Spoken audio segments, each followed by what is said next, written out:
The US capture of Venezuelan President Nicolas Maduro has triggered a rare and public rupture across NATO and key global allies. What Washington calls a decisive blow against dictatorship is being branded elsewhere as a violation of sovereignty and international law. From Paris to Ankara, leaders are questioning not Maduro's legitimacy, but America's methods. France has delivered one of the most carefully balanced responses. President Emmanuel Macron's government says the US operation violates international law, while simultaneously calling Maduro's removal good news for Venezuelans. Paris is condemning the method, not the result. France's position, once again, is clear. President Trump's action contravenes international law. We have always defended and will always defend international law because it is the condition for global stability and peace. France's stance exposes a growing contradiction inside Europe. Leaders reject regime change by force, but stop short of defending the deposed leader. Macron's government has openly framed the crisis as proof Europe must become more sovereign and less dependent on US power.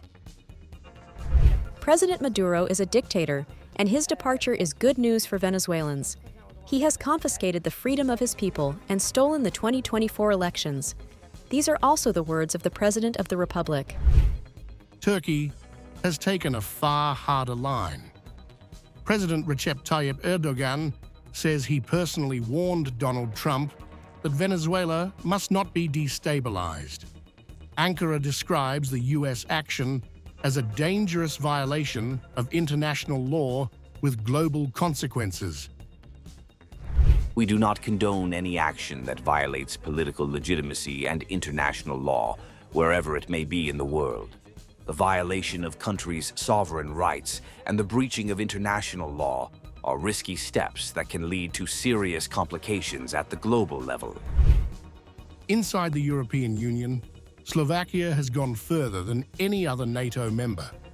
Prime Minister Robert Fico has openly described the operation as a kidnapping, accusing the US of behaving like an unrestrained superpower and comparing the move to the Iraq invasion. We can only watch in disbelief as elite American military units kidnap the president of the sovereign country of Venezuela, and as the United States announces that it will rule over the entire 30 million people of Venezuela. Germany has tried to steady the crisis, acknowledging Maduro's record while insisting that even the United States must respect international law. Berlin's priority is preventing chaos and pushing Venezuela toward elections rather than open-ended US control. The Chancellor has emphasized that everyone, including the US, must respect international law. This explicitly applies to state sovereignty and territorial integrity. As the Chancellor also said, there must be no political instability in Venezuela now. It is important to pave the way for elections so that a democratically legitimate transition can occur. The message from Washington's allies is fractured but unmistakable. Maduro is widely seen as illegitimate. The US operation is widely seen as unlawful.